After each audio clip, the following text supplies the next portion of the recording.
é este: Lobisomens, Bruxas e Demônios. Minha vida sobrenatural. Tá. Os nomes que aparecerem aqui estão trocados. Ok. Olá, Ana, sou fulana.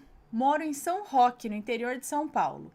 Eu e meu esposo adoramos seu canal e passamos horas ouvindo seus relatos. Quero compartilhar aqui um pouco de fatos da minha vida que para muitos pode parecer que não passaram de alucinações, mas eu sei o que eu vivi e presenciei em todos esses ocorridos. Sou transexual e casada há 2 anos com o fulano, meu esposo que me ajudou a escrever este relato.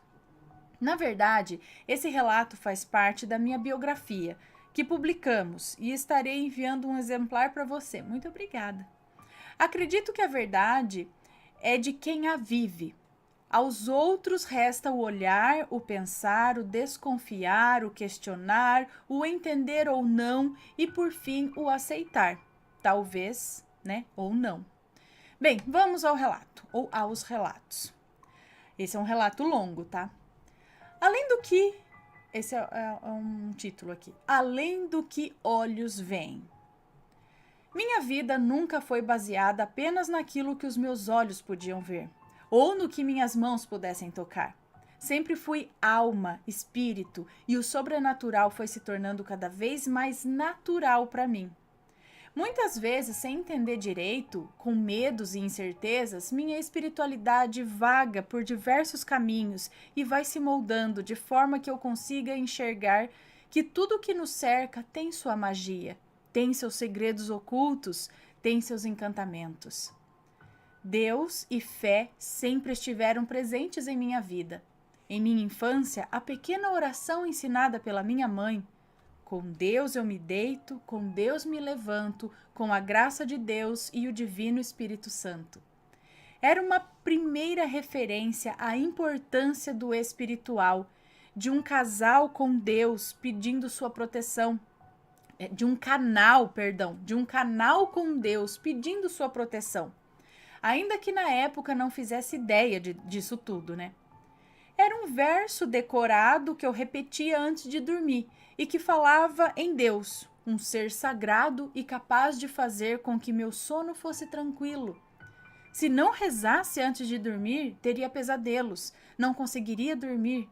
Enfim, tinha que ser feito. Era o que nos ensinavam.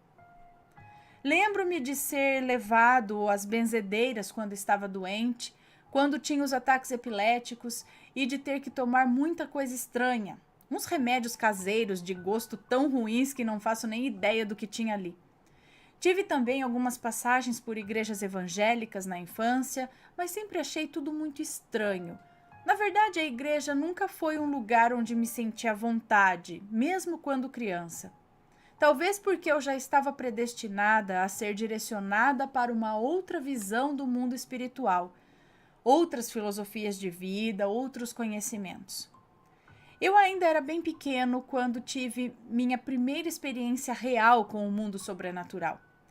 Estava minha mãe, minha irmã Clara e eu passando a noite na casa da minha irmã Vera.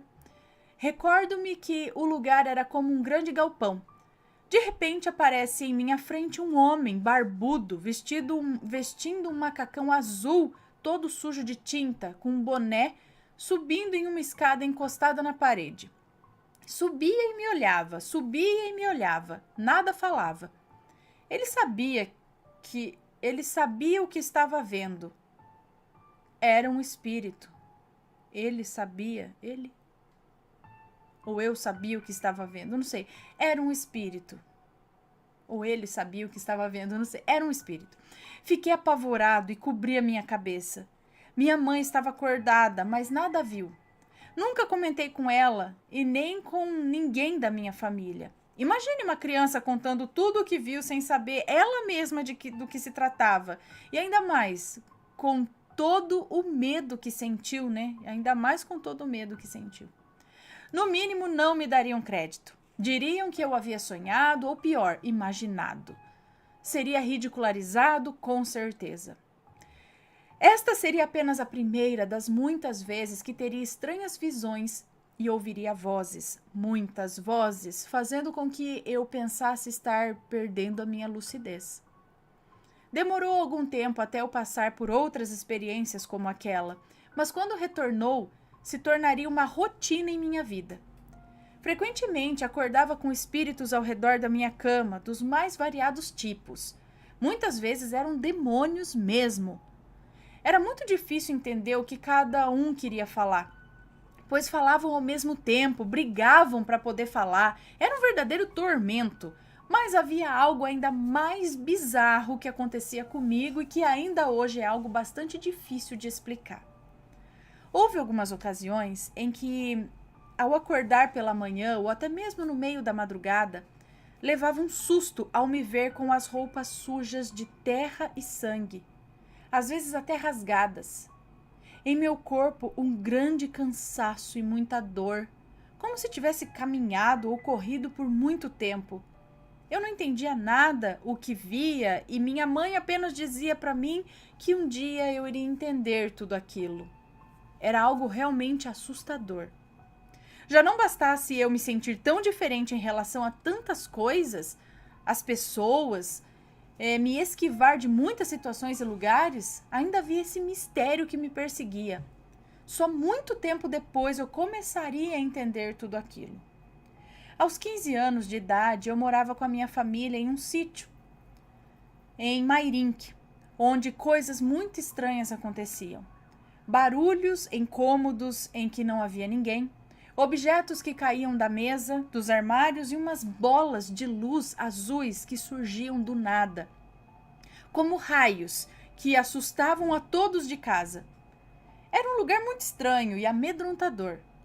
Nessa época, eu já frequentava há algum tempo uma igreja evangélica. Nessa igreja, eu e Clara sofremos um certo preconceito por nossa condição social e o fato de não termos condições para nos vestir bem. Chegarmos com os sapatos sujos de lama quando chovia ou não termos dinheiro para participar de muitos eventos da igreja. Sentíamos que éramos como figurantes no grupo de jovens. Se estivéssemos ou não no culto, não faria nenhuma diferença. À parte tudo isso, sempre tentei manter minha relação com Deus de maneira muito séria e responsável. Ainda que tivesse que conviver com o bombardeio de mensagens e pregações que repudiavam o homossexualismo como pecado, como algo impuro e até uma ação maligna, passível de uma libertação. Na época eu ainda não tinha noção da transexualidade. Eu não me sentia como uma aberração, como alguém indigno do amor de Deus. Foi somente na época em que estava casado com uma mulher que comecei a me questionar sobre tudo isso. Nós frequentávamos uma igreja onde éramos envolvidos com música e arte. Eu escrevia e dirigia muitas peças de teatro com mensagens bíblicas, as quais emocionavam e faziam muitos se converterem a Deus. Aí eu me perguntava, pode um pecador impuro, sem Deus, ser usado para escrever peças tão ungidas? Isso trazia um turbilhão em minha mente, mas no fundo eu começava a desmistificar os discursos de preconceito que me faziam tão mal. Um dia resolvi que deveria me abrir e contei para os pastores da igreja e alguns dos irmãos que considerava meus amigos. Logo, toda a igreja já estava sabendo e percebi que aos poucos a grande maioria ia se afastando e mostrando seus lados preconceituosos. As palavras que me abençoavam por minha unção deram lugar a olhares acusadores e ao isolamento. Mas em meio a um deserto, sempre existem os oásis para trazer a água que refresca, a sombra para um descanso. Deus não me abandonou, eu creio. E os irmãos, verdadeiros irmãos em Cristo, não se afastaram. Mas logo após esse episódio, me afastei definitivamente da igreja. Afastava-me da igreja, mas não de Deus.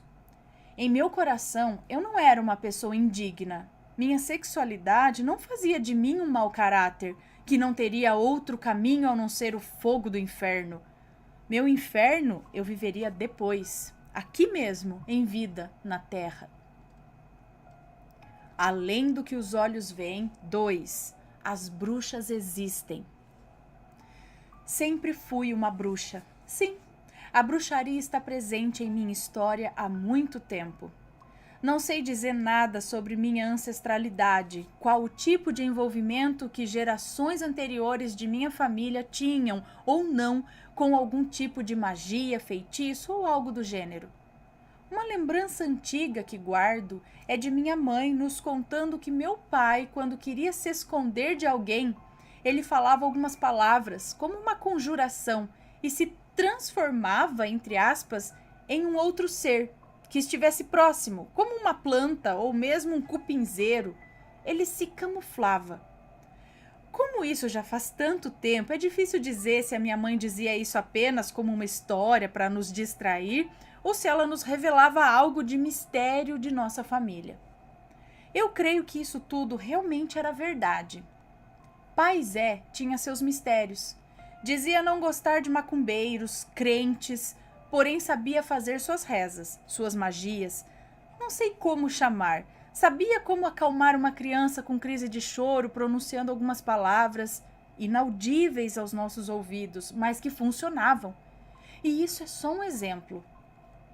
Uma pastora de uma das igrejas que frequentei, a qual eu tinha uma certa liberdade para me abrir e revelar certas coisas estranhas que aconteciam comigo, por incrível que pareça, foi uma das pessoas que trouxeram luz a algumas dúvidas.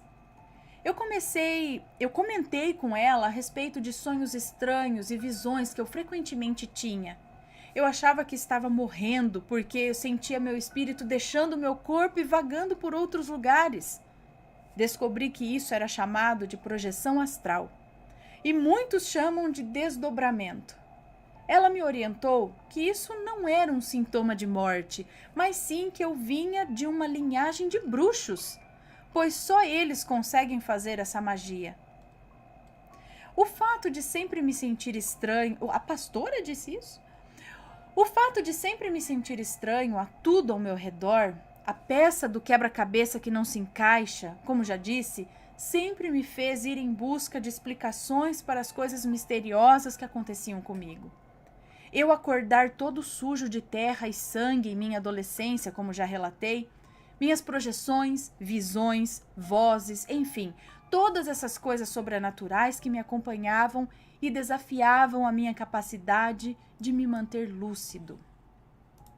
Deixa eu só ver se tá tudo certo com a gravação, beleza? Vocês estão me ouvindo? Musiquinha rolando. Ok. Só pra ver que tá tudo certo. Beleza. Meu desenvolvimento com a bruxaria se tornou real, de fato, após um encontro não esperado em uma livraria. Eu procurava por livros de ocultismo, bruxaria, quando um homem me abordou e perguntou sobre meu interesse naqueles livros. Há quanto tempo eu buscava conhecimento sobre aqueles assuntos? Respondi que sempre me interessei e sempre que podia comprava alguma literatura sobre o assunto. Falava com ele sem encará-lo, sabe? Sem dar muita atenção, porque eu não sou de dar muita confiança a pessoas que eu não conheço. Me distraí com um livro e quando olhei para o lado ele já não estava mais ali. Surgiu e sumiu do nada. Algum tempo depois, comecei a receber mensagens em meu celular me convidando para uma espécie de reunião, convenção de bruxos. A mensagem trazia informações sobre um local onde estaria um carro, à minha espera, que me levaria até essa reunião. Tudo muito estranho, principalmente pelo fato de nunca ter dado meu número de telefone para ninguém que eu soubesse que estava envolvido com isso. Não aceitei esse convite de imediato. Chegaram muitos convites como este, mas eu me negava a me aventurar em algo que eu desconhecia. Até que um dia resolvi verificar o que realmente era isso. Era 6 da tarde quando cheguei ao local onde estava o tal do carro preto, um carro preto. Um homem saiu de dentro dele, abriu a porta para mim, me encapuzou. Além dele, havia um motorista, e os dois seguiram a viagem toda calados. O local era bem distante de onde haviam me pegado lá. Não faço nem ideia de onde era, pois fiquei encapuzado o tempo todo, até chegar ao lugar. Ao chegar ao local, fui retirado do carro, e quando retiraram o capuz, eu já estava dentro de um grande salão, com muitas pessoas que me olhavam de maneira estranha. Apesar disso, gostei do que vi. Pessoas muito elegantes, com roupas lindas e caras, joias, cabelos bem cuidados, etc. O lugar era muito grande, com uma escada que levava para outros andares, todo decorado em tons escuros, pouca iluminação, com tochas espalhadas pelos cantos, uma mesa gigantesca com velas e muitos castiçais, muita comida e bebida. As pessoas estavam à mesa, comendo, bebendo e conversando muito. Uns sorridentes, outros nem tanto. Uns anotavam algo em cadernetas. De repente, uma moça linda, muito bem vestida, vem em minha direção e me convida para me sentar junto com um grupo. Boa noite, tudo bem? Como você está? Bem assustado, respondi. Não precisa ficar assustado. E eu disse, não preciso mesmo? Não, venha comigo. Ela me levou a uma mesa com algumas pessoas e me apresentou a todos como... Não sei se eu posso falar aqui, mas... Como Beltrano. Não fazia ideia do que significava aquela palavra. Tentei corrigir e falar, não, meu nome é tal. Tentei falar meu nome verdadeiro, mas ela me silenciou. Todos me cumprimentaram com um sinal utilizado pelos bruxos que eu já conhecia. Então ela disse, fale um pouco sobre você. E eu disse, não gosto de falar sobre mim com pessoas estranhas que não conheço. Respondi logo na lata. Nem precisa, já sabemos tudo sobre você. A data, hora e local de seu nascimento, o nome dos seus pais, onde você trabalha, a que horas entra e sai, enfim, tudo a seu respeito. Disse ela sempre muito simpática. Eu fiquei pasmo com o que ela revelou e ainda mais curioso. Começaram a me trazer bebidas e comidas, sendo estas as que eu mais gostava. Trataram-me como celebridade e percebi um certo olhar de inveja de muitos ali presentes, porque as bebidas e comidas eram diferentes. Com as bebidas comecei a me soltar e a falar muito, e isso atraiu muita gente para nossa mesa. Não me lembro se houve qualquer outra coisa nessa noite, além das comidas e bebidas e de toda essa falação. Acordei em minha cama no dia seguinte. Na segunda vez em que participei dessa convenção, algo inesperado aconteceu. Ao chegar ao local, fui logo abordado por Lesca, novamente, que me conduziu até a porta que dava acesso a uma sala onde só entravam os mestres anciãos, os líderes da convenção. Lá, qual não foi minha surpresa ao ser recebido por uma mulher deslumbrante, de uma beleza assustadora. Realmente magnífica. Eu não sei se ele falou que os nomes estão trocados aqui, mas eu fico sempre receada. Não, falou que todos os nomes estão trocados, então beleza. Era Kyria, uma das bruxas líderes. Meu amor, há quanto tempo! Veio ela ao meu encontro me dando um abraço e muitos beijos. Fiquei completamente sem palavras no momento. Abraçada a mim, ela me conduziu até uma mesa onde estavam todos os líderes. Naquele momento, todas as atenções estavam sobre mim e sim, me deixou um pouco constrangido. Então ela me apresenta a todos. Este é meu convidado especial. Seja bem-vindo, ecoou algumas vozes na sala, ainda que eu acreditasse que não era tão bem-vindo assim por muitos ali. Ela me colocou sentado ao lado dela, onde fiquei apenas a ouvir e observar as conversas entre eles. Algumas delas, talvez de maior importância e sigilo, eram proferidas em outras línguas, não permitindo que as decifrassem. Toda essa forma dela me tratar tão bem não foi tão saudável, ao meu ver, pois era nítido os olhares e as reações de inveja e ciúmes, não só dentro da alta cúpula, quanto da convenção como um todo. Mas, da forma como Kyria me recepcionou, é lógico que já nos conhecíamos. Por isso minha surpresa ao vê-la ali. Conhecemos-nos há anos atrás. Nem consigo dizer o tempo exato. Em uma outra cidade, na região metropolitana de São Paulo. Eu morava em Mairink, interior, nessa época, e fui até essa outra cidade. Dá um passeio. Quando nos esbarramos, a bolsa dela caiu no chão e nos abaixamos para apanhá-la juntamente. Parecia cena de filme, ainda que um tanto quanto estranho. Eu, um gay, encantado por uma mulher. Mas ela era hipnotizante. Desculpamo-nos, nos apresentamos e conversamos muito naquela tarde, tomando um uísque. E todo aquele encantamento acabou em um envolvimento. Uma paixão que jamais imaginei que ocorreria comigo. Sempre que possível nos encontrávamos, geralmente em seu carro, e as coisas aconteciam ali mesmo. Isso durou cerca de 2 anos ou próximo disso, até que ela sumiu, literalmente sem explicação. Foi uma das muitas decepções e situações depressivas pelas quais passei. Nosso reencontro traria ainda muitas outras surpresas. A certa altura daquela noite, na convenção, Kyria se volta para mim e faz uma revelação bombástica. Você tem herdeiros, disse ela com a maior naturalidade do mundo. Eu? Herdeiro de quê? De pobreza? Questionei atônito e quase tendo um treco. Não, de poderes, de dons. Aí que fiquei completamente sem palavras mesmo. Tipo, como assim? De que forma? Ela somente de repente, sem dizer nada, sem se despedir, reaparece também do nada dizendo que eu tenho 2 filhos com ela.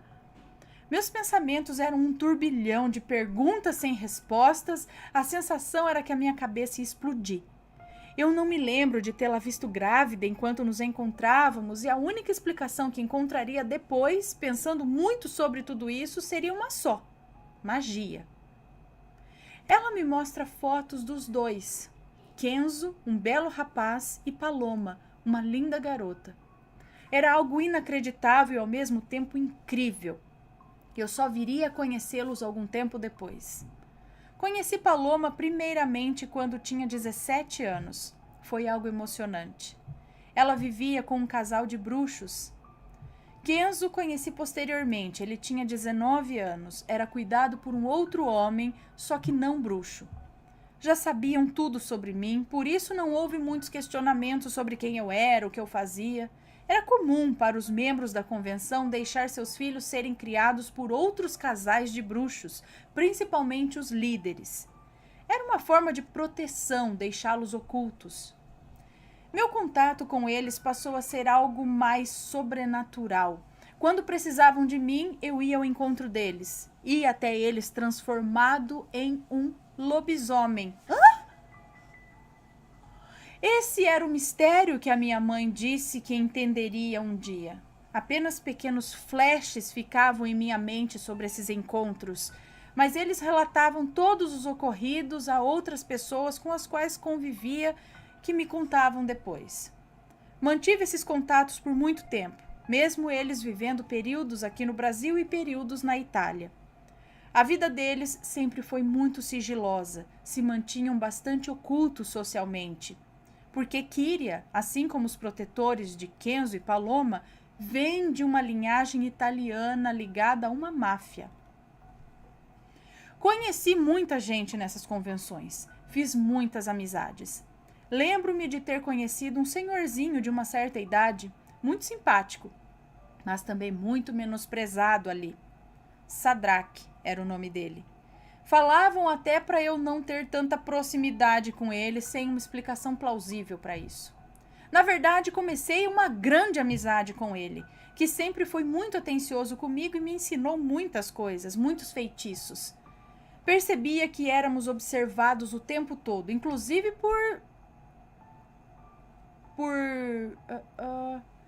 inclusive por Leska, a moça linda que me recepcionou na primeira noite. Mas estas convenções não se resumiam a apenas reuniões de comes e bebes. Ali aconteciam rituais, ensinamentos, iniciações. Em uma dessas noites recebemos uma roupa especial para usar. Uns receberam uma capa que tinha um capuz preto e vermelho. Outros recebiam apenas um capuz. A capa de uns era só preta, umas com certos detalhes, outras com outros detalhes. Era como uma hierarquia. Saímos para a parte externa no local, onde havia um jardim maravilhoso, muito bem cuidado, um pentagrama invertido, gigantesco, que entre duas pontas tinha uma grande plataforma onde eram realizados alguns rituais. De repente, iniciam-se muitas rezas e o clima começou a esquentar, ficando tudo muito esquisito. Sentia meu corpo meio estranho, como se pegasse fogo. Sentia um cheiro de enxofre exalando do meu corpo,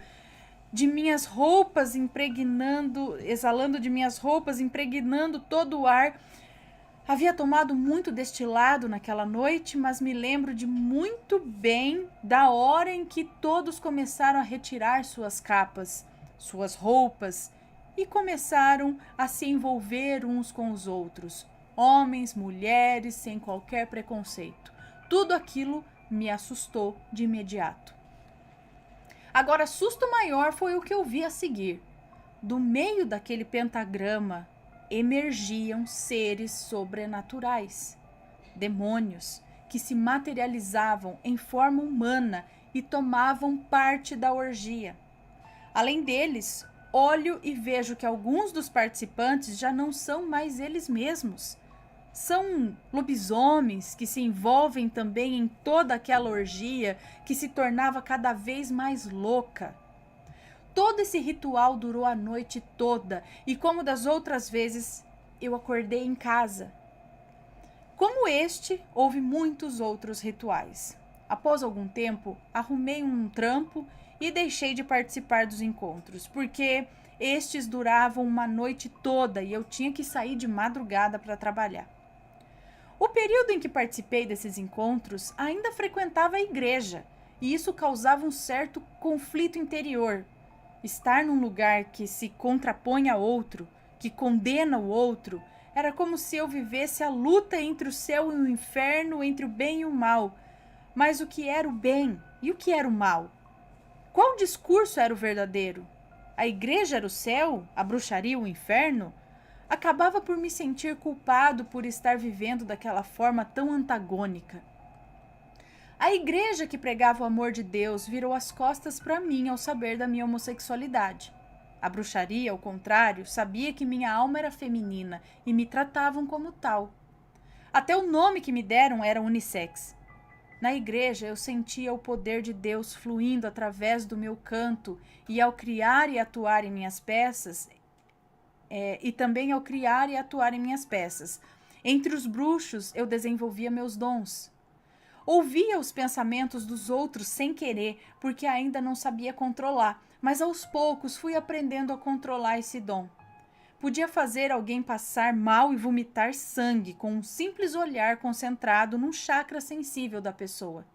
Isso eu usei com um dos bruxos da convenção, que, assim como muitos ali, não me viam com bons olhos. Não entendia muito bem o porquê, mas a verdade é que às vezes parecia que me respeitavam por terem um certo temor em relação a mim. Os mestres conselheiros, anciãos da ordem, me chamavam de aquele que não morre, aquele que não queima. Pois durante um dos rituais em que estavam presentes, eles tiveram uma visão de algo muito grandioso comigo, o que fazia de mim um eleito. Como já mencionei anteriormente, tive que me afastar dessas convenções por causa do meu trabalho, e isso fez com que não conseguisse entender o porquê deles me chamarem daquela forma e para que eu era o eleito. Além disso, meu afastamento teria muitas consequências. Perseguições espirituais de maus espíritos, noites sem dormir, maus súbitos.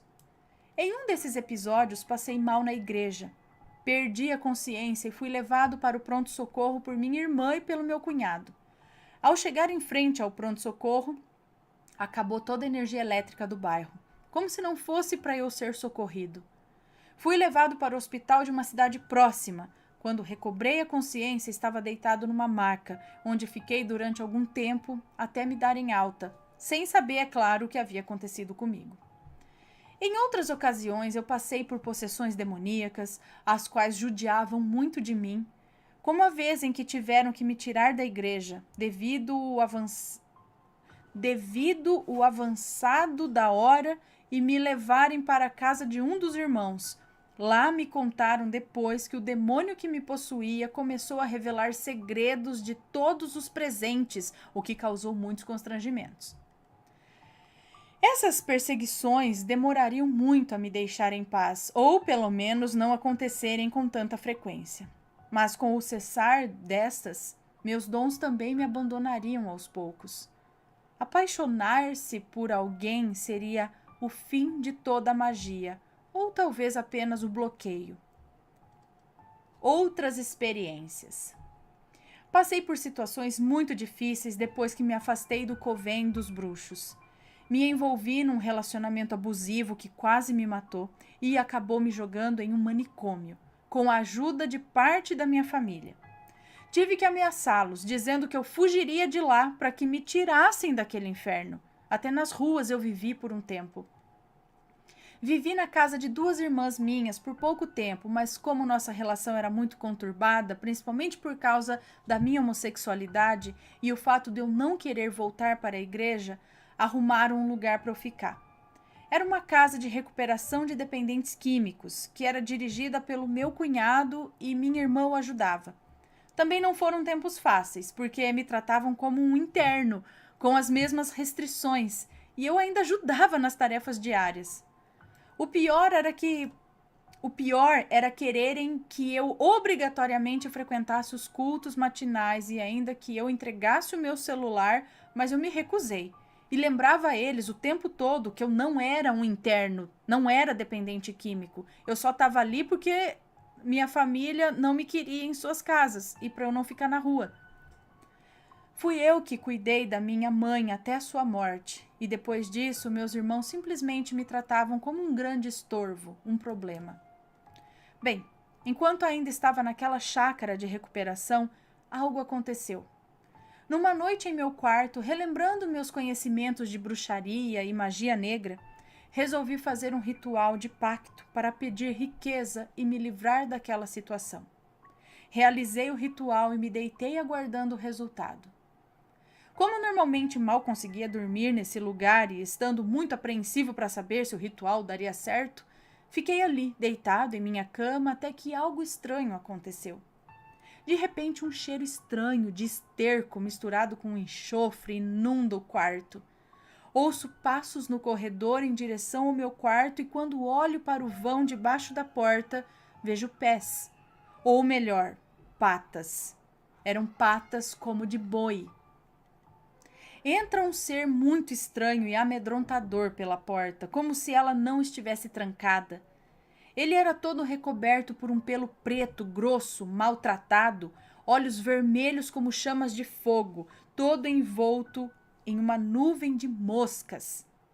Trazia nas mãos uma maleta, que logo abriu e mostrou-a abarrotada de dinheiro. Eu havia evocado um demônio.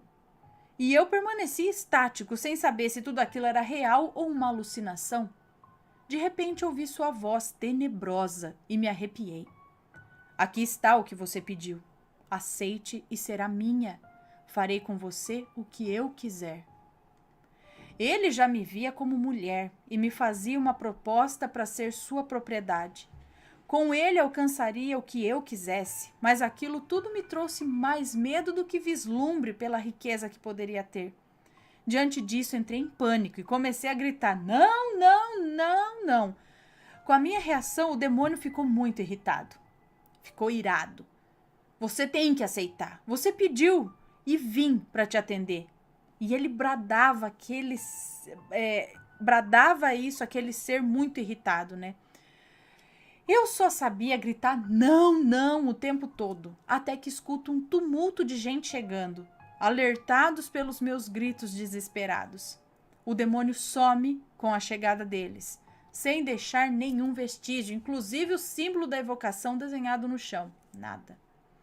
Logo meu cunhado e alguns monitores chegaram no quarto, pois me ouviram gritando.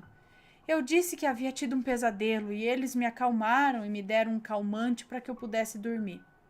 Demorei muito a dormir, mesmo com o calmante. Nunca mais tentei fazer essa evocação. Tive outras experiências sobrenaturais quando saí daquele lugar.